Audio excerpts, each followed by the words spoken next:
Good morning, ladies and gentlemen. Welcome back to the Shadow and Sun Show, and welcome to, I think this is part 3 of Mega Dungeons.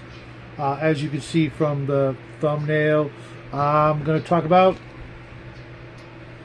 the Lost Dungeons of Tonisborg. Tonisborg. It's about 120 pages. This is one of the editions out there. There's a hardcover, really expensive version, $400, and having read this, if you guys are really, if you know already what this is about, I would get this version for like $20-25 before I would think about jumping in on the $400 hardcover limited edition. Basically, this dungeon was like the first real big giant dungeon. It's a 10-level dungeon that was lost and then found, and that story in itself, which is in here, is amazing in just the providence and the amazing amount of luck that was required to have recovered this after the original was destroyed or thrown out. Depends on how you want to look at it. It was thrown out and then obviously destroyed because it was in the trash, and that takes up a good I want to say 20 pages of the first 20 pages, 22, 24 pages, something like that. And then it goes into, it includes a lot of the history of the before times, before White Box was fully formulated and out on the shelves. And so this is technically the first Mega Dungeon that's ever been printed. The We Warriors Palace of the Vampire Princess was the first one that was published chronologically, because this one, while it was created before that, it didn't get published until decades later, many decades later. It's an interesting dungeon. It's a very complex and complicated dungeon.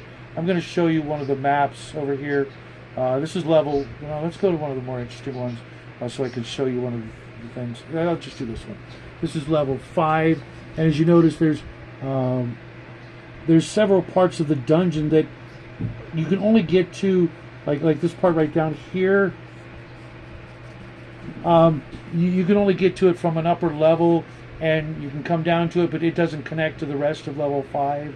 And there's other little bits of level 5 that are completely unconnected to the rest of level 5. So you've got to go up and down, and snake around to get to, if you wanted to clear this, it would be a logistical nightmare to clear all 10 levels. It's also the first dungeon that had a big payoff at the bottommost level. I'm not going to spoil what that is. There are a couple of things down there that are pretty interesting, but I've seen better in, I'm just going to say Arduin because I'm wearing the Arduin shirt and it's actually true. But it's got a lot of treasure. Oh my God, it's just crazy amounts of treasure in the way of coins and gems. Magic items not bad, maybe a little more than some people are used to, but not overwhelming like Monty Hall-ish. And then it gives you the full breakdown of the dungeon. Part of the original part is the old maps that are just really awful, and it's cleaned up later in the dungeon section, which doesn't make up even the bulk of this volume. What I found surprising, in addition to a massive amount of tips on how to run the dungeon, how to play the game, which may or may not have been, seen elsewhere in other people's words and phrasing and that sort of thing, but there's a massive amount of the rules from I'm going to say white box, that are actually in here. This almost tells you almost everything you need to play this particular dungeon. There's a lot of stuff that's missing, but there's so much that's included, from page 96 all the way to the end of the book. Well over, it's closer to 150 pages. So, 60 pages of this size of a book is easily several of the original white box rules. There's a huge section of monsters, huge section of treasure, huge section of regular rules and spells. I think the entirety of the list of spells is in here, and monsters and treasure from white box. So it's an interesting piece of history, but there isn't a real giant theme. The dungeon has a little bit of story to it, but it really is just a lot of random monsters here and there. There's a little method to the madness, but 60% of it is just like crazy stuff. Each level is kind of its own little biome, and there's a little bit of a political structure and things like that going on. But one level to the next, it's very loosely affiliated with itself, but it's kind of a madhouse, and because it is white box, and original rules and stuff, you would definitely want to beef up like most of the monsters. There's trolls with like 15 hit points, and I'm like, what? Or 5th level characters with 6 hit points. Like you roll all ones kind of thing.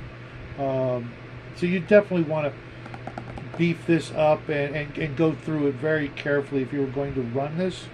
But it's more, I think, just a really interesting piece of Dungeons and Dragons history. But because it is, everybody admits this is kind of technically the first mega dungeon, even though I if I found out years from now that they just made it all up to sell a book, it wouldn't surprise me.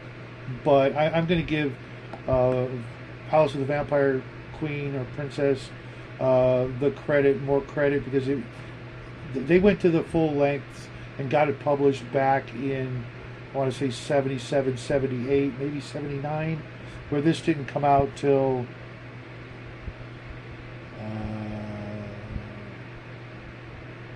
copyright 2021.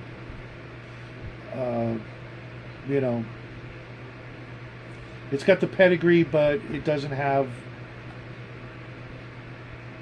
the experience of having been out there all these years. People are only getting to experience it just rather recently, and because of how much the hobby and the games have evolved. I don't know if you guys have ever run it. Let me know in the comment section, because I don't think I'd ever run this. There's not enough originality to it. It's just room after room after room of monsters and clerics and priests and NPC kind of characters. Even the Balrog is like 40 hit points. I'm like, yeah, okay, if your 7th level fighter's got 18 hit points, okay, that's a challenge, but nobody plays like that anymore in any fashion that I'm aware of. Like I said, you're gonna have to go through it and spruce it up, beef it up to make it a huge, a big challenge. But definitely, I'm glad I have it in my collection. And if I was going to rate it like I did with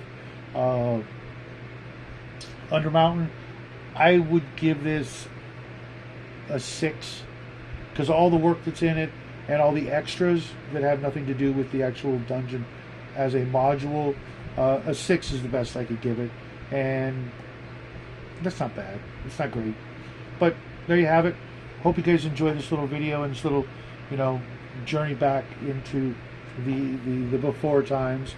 And like I said, let me know what you think in the comment section.